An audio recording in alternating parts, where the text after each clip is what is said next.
वालेकुम, कैसे हैं आप सब लोग? उम्मीद है कि सब ठीक होंगे और अपनी फैमिलीज़ के साथ सेफ़ होंगे। अल्हम्दुलिल्लाह मैं भी बिल्कुल ठीक हूँ। आप सबकी दुआओं और सपोर्ट का बहुत-बहुत शुक्रिया। हमारी प्यारी बच्चन आंटी की शहज़ादी बेटी, छोटी बेटी, राज दुलारी बेटी, मुन्नी चुन्नी जो अभी बहुत ही छोटी हैं, नाज़ुक हैं, अभी-अभी अंडे से निकली हैं, चूज़ी हैं, जैसे मैं आपको बताती रहती हूँ, बहुत मासूम हैं। उनके लिए है एक बुरी ख़बर, वो ख़बर क्या है उस पे बात करेंगे। उसके बाद बात करेंगे जी, घर पर जिन्नात और साँपों का बसेरा।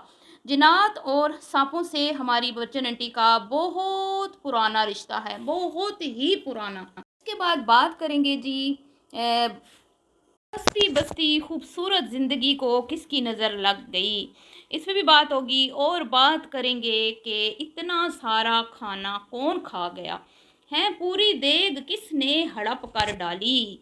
इतना खाना आंटी जी ने इतनी गर्मी में बनाया और सारा खाना कुछ लोग जो हैं वो चट कर गए, कुछ भी नहीं छोड़ा पीछे। इस पे भी बात करेंगे, तो वीडियो को आपने बिल्कुल भी स्किप नहीं करना, चैनल को करना है सब्सक्राइब, वीडियो को करना है लाइक और शेयर। जी, तो जैसा कि आप सब लोग जानते हैं कि शहज़ादी परी जो हैं, वो कल बहुत ही गुस्से में नज़र आईं और उनका गुस्सा इतना शदीद था, पारा जो है वो छत को छू रहा था, आसमानों को बल्कि छू रहा था, इतना अप हो गया था।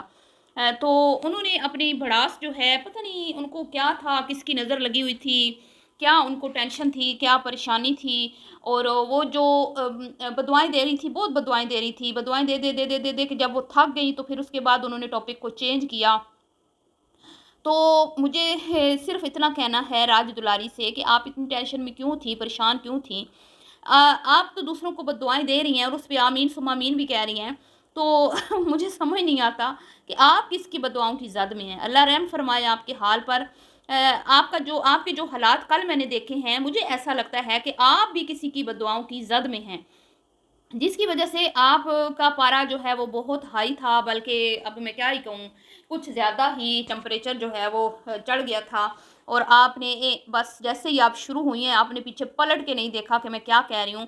जबकि आपकी जो वालिदा मोहतरमा हैं, वो चौबीसों घंटे आप लोगों के बारे में लोगों को यही बताती हैं कि हमारे बच्चे जो हैं, वो कोई कुछ कह भी देना तो वो सामने से जवाब नहीं देते, उनकी आदत नहीं है। वो सुन लेते हैं, सह लेते हैं, बर्दाश्त कर लेते हैं, लेकिन उनकी आदत नहीं है सामने से जवाब देने की। तो आप हर बार अपनी बेवकूफ़ियों की वजह से, अपनी नाक़िस अक्ल की वजह से अपनी अम्मी जान को, इतनी प्यारी अम्मी जान जो आपके लिए दिन-रात किचन में इतनी गर्मी में खाने बनाती हैं, उनको शर्मिंदा करवा देती हैं। बहुत गलत बात है मुन्नी।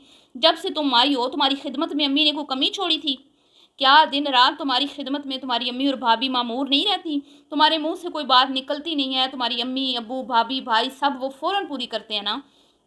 तो फिर आपको क्या सूझी थी कि आपने अपना उठाया माइक और वॉइस ओवर करते वक़्त आपने एक बार ये ना सोचा कि भई मेरी अम्मी जो हमारे बारे में गीत गाती रहती हैं, हमारी अच्छाइयों के और हमारे नाम की माला जपती हैं और उनका मुँह नहीं थकता ये बात करते-करते कि भई हमारे बच्चे तो बड़ों के सामने ऊँची आवाज़ में बात भी नहीं करते। हमारे बच्चे तो बिल्कुल, और दूसरा जो बड़ा भाई है ना इनका, हस मोहसिन, उसके बारे में तो आंटी कहती हैं बस ये तो बड़ा बीबा बच्चा है, ये तो कैमरे से भी डरता है, ये तो बहुत ही शाय है, बहुत ही। और बच्चियों का तो बस कुछ ना पूछें, बच्चियाँ तो इतनी कोई नाज़ुक मिज़ाज और इतनी कोई सुलझी हुई हैं कि उनको लोग सामने से आके बोल के चले जाते हैं, उनको समझ ही नहीं आती कि हमें कोई कुछ कह के गया है, वो बोलती ही नहीं है। लेकिन कल तो आपने जो चक दे फट्टे की है ना, ओए होए होए होए! मैं कहती हूँ क्या अपनी अम्मा की शान में इज़ाफ़ा किया है आपने और अपनी अब्बा और अम्मा की तरबियत के जो है ना वो तरबियत का क्या कहते हैं, झंडे गाड़े हैं आपकी अपनी अम्मा की मतलब कि तरबियत को आपने शो करवाया है, आपने साबित कर दिया वाक़ई कि जो आंटी जी कहती हैं, वो सच कहती हैं। हाँ, क्या कहूँ मैं अब क्या कहूँ? बहरहाल जी जो कल हुआ आप सबके सामने है, तो मैं सिर्फ़ ये कहूँगी कि चलें ठीक है, आपने किसी को बद्दुआएँ दी, उस पे आमीन भी बोला, तो आपकी इस हालत का ज़िम्मेदार कौन है? आपको कौन बद्दुआएँ दे रहा है? आपने किसका क्या बिगाड़ा है? किसकी दिल आज़ारी की है? किसका दिल तोड़ा है? किस बेचारे के दिल के ऊपर छुरियाँ चलाई हैं? किसके दिल के टोटे-टोटे किए हैं, जो इतना भड़का बैठा है और उसने आपको इतनी बद्दुआएँ दे दी कि आप अपना आपे से बाहर हो गई, अपना दिमागी तवाज़ुन खो बैठी। तो अपनी अम्मी के घर में एसी के रूम में बैठ के आपका ये हाल है, तो जब आप अपने घर में होती हैं, अपने किचन में होती हैं, तो तब आपका क्या हाल होता होगा? मैं तो ये सोच के जो हूँ ना परेशान हूँ। तो आपने जिस तरह लोगों को बददुआएँ दी, तो मैं ये सोच के परेशान हूँ कि जब आपका पारा आप होता होगा, तो आप अपने हस्बैंड के साथ क्या करती होंगी, हैं? तो ना मुन्नी ऐसे नहीं करते, ऐसे करेंगी तो लोग यही कहेंगे कि मुन्नी बहुत गुस्से वाली है। और जो गुस्से वाली लड़कियाँ होती हैं ना, उनकी ससुराल में अनबन बनी रहती है। तो मेरी जान, मेरा बच्चा, गुस्सा नहीं करते, आइंदा एहतियात करना, वरना आप जितना गुस्सा दिखाओगी ना, वो उल्टा आपके ऊपर ही उँगलियाँ उठेंगी और आपको ही तनकीद का सामना करना पड़ेगा। बहरहाल जी, अब इसकी हँसती-बसती ज़िंदगी को मुझे नहीं पता किसने नज़र लगाई। इतना प्यारा घर है इसका, इतना प्यारा इसका बच्चा है, इतना प्यारा इसका शौहर है। और मेरी वीडियो में अक्सर कमेंट्स आते रहते हैं कि हम शाहज़ेब को पर्सनली जानते हैं, बड़ा अच्छा डिसेंट किस्म का बंदा है, बड़ा नाइस बंदा है। तो जी, हमने भी जितना वीडियो में देखा शाहज़ेब को, वो बड़ा अच्छा और समझदार बंदा है, बड़ा मैच्योर बंदा है, असूलों का मतलब असूल पसंद बंदा है। कुछ उसके रूल हैं जो वो फ़ॉलो करता है और वो चाहता है कि मेरी फैमिली भी उन रूल्स को फ़ॉलो करे। लेकिन आगे जो बच्ची है ना, वो थोड़ी-सी नादान है, वो थोड़ी-सी नटखट सी है, थोड़ी-सी चुलबुली सी है, थोड़ी-सी अनजान है। और अभी वो थोड़ा-सा अम्मी-अबू के प्यार और मोहब्बत लाड ने उसको थोड़ा-सा बिगाड़ दिया है, क्योंकि जब तक माँ-बाप सर पे होते हैं तो इस तरह का लाड प्यार जो है ना, वो बच्चों को वाक़ई में बिगाड़ देता है। लेकिन ये माँ-बाप का साथ भी एक टाइम तक रहता है, इस हकीकत को भी हमें तस्लीम करना चाहिए। तो इस बच्ची को मुझे समझ नहीं आती कि किसकी बददुआएँ लगी जो जिन्नात इस पे हावी हो गए और इसके घर में जिन्नात ने बसेरा कर लिया। ये इतना अच्छा अपने शौहर के साथ अपने घर में रह रही थी। पता नहीं किस बंदी ने या बंदे ने या किसकी बददुआओं की ये ज़द में आई कि इसको अपना हँसता-बसता घर छोड़ना पड़ा। और अपना हँसता-बसता घर छोड़कर अपने बच्चे को लेके अपनी अम्मी के घर आ गई है। और जब तक इसका अब ये मसला हल नहीं होता, ज़ाहिर-सी बात है वो जिन्नों वाले घर में तो नहीं जा सकती ना। तो जिन्नों से पहले जान छुड़ानी पड़ेगी। तो जिन्नात से याद आया कि जिन्नात से हमारी बवर्चन आंटी का बहुत पुराना रिश्ता है, बहुत पुराना। मुझे लगता है कि शायद इस घराने का सदियों पुराना ना सिर्फ जिन्नात से रिश्ता है, बल्कि कुछ सांपों की कहानी भी, जो सच्ची कहानी इनकी बहन सुना रही थी कि वो ऊपर से आया, गिलास में दूध पड़ा था, वो दूध पिया और यूँ फिर और कुछ इनके कोई बुज़ुर्ग हैं जो इस तरह के मामलात उनके साथ हुए और वो करते भी हैं। और कुछ उनको मतलब कि जो भी आपने सुना, मतलब मेरे लिए तो वो अजीबो-गरीब सी बातें थी और मैं तो इन चीज़ों पे बिलीव नहीं करती, ना मैं इन चीज़ों के ऊपर हम लोग कभी इस बारे में कभी सोचते हैं। और अल्लाह का शुक्र है कभी इस तरह का कोई वाक़या ना तो हमारी ज़िंदगी में पेश आया, ना हमने सुना, ना हमने देखा। लेकिन हमारी आंटी जी अक्सर ही ये बात सुनाती और बताती रहती हैं, जिन्नात के हवाले से वो अक्सर बात करती रहती है। और हाल ही में अगर आपको याद हो, तो छोटी जो इनकी नवासी है, एक ही नवासी है इनकी, अल्लाह उसकी ज़िंदगी करे, उसका एक कंगन गुम हो गया था, आपको याद होगा, जो नानी ने पहनाया था कंगन। और वो कंगन इन्होंने पूरे घर में तलाश किया, ढूँढ-ढूँढ के ये लोग थक गए, लेकिन वो कंगन नहीं मिला। और बस ऐसे ही इनकी बड़ी शहज़ादी बेटी महारानी राज दुलारी वो बैठी हुई थीं और कंगन एकदम से उनकी गोद से बरामद हो गया। तो आंटी ने कहा कि जिन्नात जो है ना, ये मतलब कि उनकी शरारत थी। तो मुझे ऐसे लगता है कि जैसे आंटी के 4 राज दुलारे हैं ना, 4 2 दुलारियाँ, 2 दुलारे, तो इसी तरह के 2-4 राज दुलारियाँ या दुलारे आंटी ने जिन्नात के भी पाल रखे हैं, जो आंटी के साथ ही रहते हैं और कभी-कभी वो आंटी की बेटियों के साथ चले जाते हैं। जैसा कि अभी इनकी बेटी ने बताया कि मुझे सुबह-सुबह जगा देते हैं और मतलब मैं वुज़ू में रहती हूँ, मैं नमाज़ भी पढ़ती हूँ, तो वो मुझे फिर भी परेशान करते हैं। हालाँकि हमने तो यही देखा है कि अगर अल्लाह ना करे, खुदा ना ख़ास्ता इस तरह के कोई मामलात हों, तो इंसान जो है वो वीडियो बनाना तो क्या, वीडियो बनाना तो दूर की बात, उसको खुद को भी होश नहीं होता कि मैं किस दुनिया में हूँ, कहाँ हूँ। लेकिन हमें इन जिन्नात की समझ नहीं आती जो आंटी लोगों को हेल्प आउट करते हैं। अब देखें ना, कितने अच्छे जिन्नात हैं।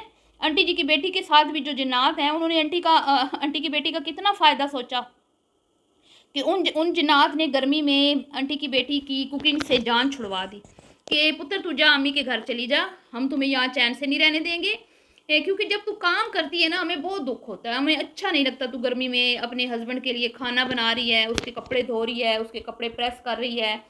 तो क्योंकि तुम बवर्चन आंटी की शहजादी बेटी हो और बवर्चन जी से हमारा रिश्ता सदियों पुराना है, आबाओ अजदाद से हम उनके साथ चले आ रहे हैं, तो हमें दुख होता है कि उनकी जो बच्चे हैं, उनकी आल औलाद, वो मतलब कि मुशक्क़त वाला काम करें। तो आंटी की जो शहज़ादी बेटी के साथ जो जिन्नात थे, उन्होंने आंटी की बेटी की ज़िंदगी को आसान बना दिया। कितने अच्छे जिन्नात हैं ना। उन्होंने उसको कहा कि अम्मी के घर चली जाओ, वहाँ हम तुम्हें तंग नहीं करेंगे, लेकिन जब तुम अपने घर आओगी ना, अपने हस्बैंड के साथ जब तुम रहोगी, तो फिर हम तुम्हें जो है ना परेशान करेंगे, तुम्हें चैन से नहीं रहने देंगे, क्योंकि हम नहीं तुम्हें देख सकते कपड़े धोते, जूते पॉलिश करते, हंडियाँ चूल्हा करते। तुम नाजुक परी हो, तुम शहजादी हो, तुम फूलों में पली हो, और तुम अपने अम्मा अब्बा के हाथ का छाला हो, तो कहीं ये छाला फट ना जाए काम करने से। तो ये मामलात हैं जी। बहरहाल जी, हंसते बसते घर को मतलब किसी की दुआएं तो लगी हैं, जो अचानक से अपना घर छोड़ के अम्मी के घर चली गई बेचारी। हाँ हाँ, दुख होता है मुझे। बहरहाल बच्चे, बदुआएं अगर आप दे रही हैं ना, तो आपको भी किसी की लगी होंगी फिर, यकीनन यकीनन। ठीक है, अगर आप किसी को दे रही हैं ना, तो आपको भी किसी ने दी होंगी, क्योंकि आप भी कोई इतने खास अच्छे हालात से गुजर नहीं रही। अगर आप अच्छे हालात से गुजर रही होती ना, तो आप यूँ मुंह भर भर भर भर के दूसरों को इस तरह बुरा भला ना बोलती। बहरहाल जी, अब बात करते हैं खाने पे। बड़ी रिक्वेस्ट आ रही थी कि सिस्टर बात करें कि ये खाना जो आंटी जी बनाती हैं, इतना ज़्यादा आंटी जी खाना बनाती हैं, ये कौन खा जाता है, इतना कौन खा जाता है। तो मैं बताती हूँ कितने पीस थे चिकन के, गिने आप 8 पीस। ठीक है, 8 पीस थे ना चिकन के। तो आंटी लोगों के कितने लोग बनते हैं, 4 आंटी के बच्चे हैं, ठीक है, 2 हस्बैंड वाइफ 6, और 2 आंटी के नवासे 8, तो 8 पूरे हो गए। बाकी लोग, ओ अच्छा, आप कह रहे हैं कि बाकी लोगों ने क्या खाया होगा, क्योंकि मैंने अपनी इन गुनाहगार आंखों से देखा कि वो जो 4-4 पीस आंटी ने एक बाउल में डाल के मर्दों के आगे रखे और लेडीज़ के आगे, तो वो एक प्लेट जो है वो आंटी जी के छोटे शहजादे बेटे राज दुलारे, जो महाराजा है इस घर का, उसने अपने आगे रखा हुआ था, और वो उसी मतलब वही वो चिकन खा रहा था, वो जो भी आंटी ने रोस्ट बनाया था या जो भी, उसने वो दूसरी चीज़ों को हाथ नहीं लगाया, वो प्लेट उसने अपने आगे रखी। इसी तरह जब मैंने इनकी शहजादी सपुत्री बड़ी जो महारानी बेटी हैं उनकी वीडियो देखी, तो उस वीडियो में वो जो बाउल था ना जिसमें 4 अदद पीस थे, वो आंटी जी की बेटी अपने सामने रख के बैठी थी, और वो कहीं भी किसी की जरूरत नहीं हो रही थी कि कोई एक पीस उसमें से उठा के खा ले। और उन्होंने अपनी वीडियो में इकरार भी किया कि वो मेरा हाथ नहीं रुक रहा था, बाकी चीज़ों को तो मैंने हाथ ही नहीं लगाया, मेरा तो उसी से हाथ नहीं रुक रहा था। तो वो 4 पीस तो उन्होंने खा लिए, और बाकी 4 पीस जो थे वो इनके शहजादे बेटे ने खा लिए।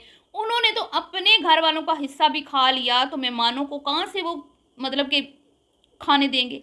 हुँ?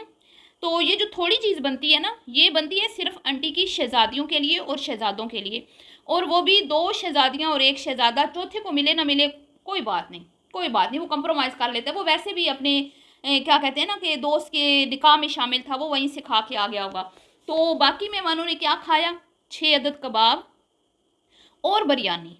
ठीक है, वो बिरयानी जो आंटी ने ज़्यादा क्वांटिटी में बनाई थी, वो इसीलिए बनाई थी कि जो बाकी 2 डिशेज़ हैं ना, ये सिर्फ़ मेरे शहज़ादे बेटे और मेरी शहज़ादी बेटियों के लिए है। इसलिए आंटी ने बिरयानी इतनी बनाई कि सारे बाकी बिरयानी ही खाएँ। एक बाउल वो जो उन्होंने बनाया था, मुझे फिर भूल गया क्या बनाया था, सालन, और एक बाउल वो जो चिकन बनाया, वो तो था बच्चियों और बच्चों के लिए जो घर के हैं। बाकी बिरयानी खाने के लिए पूरी टीम जमा हुई थी, और 6 अदद कबाब जो कुमकुम ने अपनी वीडियो में दिखाया, जेंट्स के आगे रखे। अब बंदा पूछे कि वो कौन खाएगा, कौन देखेगा? मेरी समझ से बाहर है कि इतने ज़्यादा जो कबाब वो लेके बैठी थी, कुमकुम इतना मसाला लेके बैठी थी, और वो बना रही थी, टिक्कियाँ बना रही थी शामी की। तो भाई अगर आप लोगों ने 6-6 टिक्कियाँ रखनी थी, तो इतना बड़ा ट्रे दिखाने की ऑडियंस को क्या ज़रूरत थी? जब आपने लोगों को, मेहमानों को घर बुला के आप लोगों ने उनके सामने 6 बंदों के सामने आपने 6 कबाब रख दिए, शामी रख दिए। अब उनमें से कौन खाएगा, कौन देखेगा? तो फिर क्या बचा पीछे? फिर क्या बचा, आप बताएं ना, क्या बचा? बिरयानी। तो असल में वो बिरयानी की दावत थी, ठीक है, जो वो खाने आए थे। बाकी खाना जो थोड़ा थोड़ा बना था ना, कस्टर्ड और थोड़ा वो चिकन रोस्ट और थोड़ा सा वो जो भी मुझे याद नहीं आ रहा क्या बनाया था उन्होंने, वो बना था इनके अपने शहजादों और शहजादियों के लिए। और वैसे भी जो मेहमान बुलाए हुए थे, उनकी ज़रूरत नहीं है कि वो किसी के सामने से थोड़ा सा भी उठा के अपनी प्लेट में डाल लें, क्योंकि आंटी जी के बच्चों का रो भी बड़ा है। क्योंकि आपको मैंने बताया ना कि आंटी जी का जिन्नात और सांपों के साथ बहुत पुराना रिश्ता है। तो आंटी जी से और आंटी के बच्चों से सब डरते हैं। उनको पता होता है कि अगर खुदा न खास्ता हमने इनके सामने से कुछ उठा के अपनी प्लेट में, इनके बाउल में से अपनी प्लेट में कुछ खाना निकाल लिया, तो ये ना हो कि जिन्नात गुस्सा हो जाएं कि भाई आपने क्यों, आपने ज़रूरत की, आपने क्यों ज़रूरत की? जैसे कि मैंने बताया ना, शहज़ादी बेटी को जिन्नात नहीं देख सकते काम करते हुए घर में, तो वो उठा के अम्मा के घर में ले आए। तो ऐसे ही इनके बच्चों के सामने से कोई उठा के खाएगा तो भई उसकी तो आ जाएगी शामत। तो इसीलिए सब आए, बिरयानी खा के अल्लाह-अल्लाह करके घर चले गए। ठीक है जी। वो आप कहते हैं ना थोड़ा-सा खाना, थोड़ा, वो थोड़ा नहीं था, बहुत था, बहुत। बहुत, वो बिरयानी बहुत थी सबके लिए, वो थोड़ा-थोड़ा आंटी ने सिर्फ़ अपने बच्चों के लिए। अब आपने ज़हन में रखना है, जो थोड़ी चीज़ बनती है ना, वो सिर्फ़ आंटी अपने घर के प्यारे शहज़ादे और शहज़ादियों के लिए बनाती हैं। तो बड़ी मुझे अजीब-सी फ़ीलिंग आई जब कुमकुम ने वो कबाब की प्लेट रखी ना, शामी वाली, और मैंने उसमें गिने तकरीबन 6 या 7 थे, और खाने वाले मर्द भी जो है ना वो भी तकरीबन 3 तो कुमकुम के भाई थे, 1 वो खाला का बेटा था, 4 एक इनका अपना बेटा शहज़ादा, आपा तहसीन, 5 और इनके फ़ादर, मतलब 6 कबाब और 6 लोग। फल्ला! ऐसी दावत खाने कैसे लोग आ जाते हैं, मुझे समझ नहीं आती। आप ऐसे घर में क्या दावत खाना पसंद करेंगे जहाँ पे आपके आगे गिन के चीज़ें रखी जाएँ? मैं तो ना जाऊँ ऐसे घरों में। बहरहाल जी, मिलती हूँ नेक्स्ट वीडियो में। अल्लाह हाफ़िज़।